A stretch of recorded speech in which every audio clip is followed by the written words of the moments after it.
Olá pessoal, meu nome é Rubem Osta, eu sou o diretor-geral da Visa do Brasil. Eu entrei na Visa há muitos anos atrás, depois eu fui para os Estados Unidos, trabalhar na Visa nos Estados Unidos e voltei para o Brasil há 2 anos.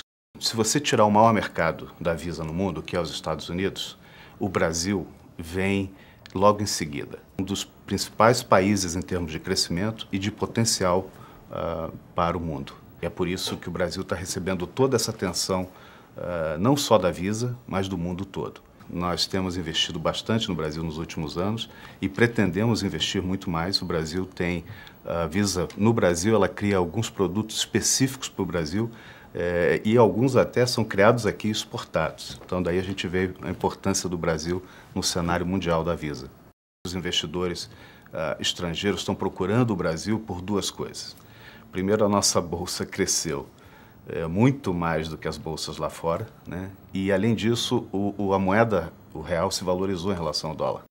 Acho que a gente provou durante essa crise recente que os fundamentos econômicos estão aqui, estão sólidos. A gente tem uma indústria financeira muito segura, muito sólida, que se mostrou capaz de superar uma crise como a que a gente teve.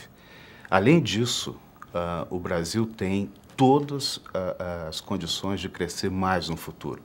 Se a gente olhar os investimentos que estão sendo feitos no Brasil hoje, nos próximos, vamos botar de 2010 até 2016, investimentos em infraestrutura, investimentos que a gente vai ter para a Copa do Mundo de 2014, que será no Brasil, as Olimpíadas de 2016 no Rio de Janeiro.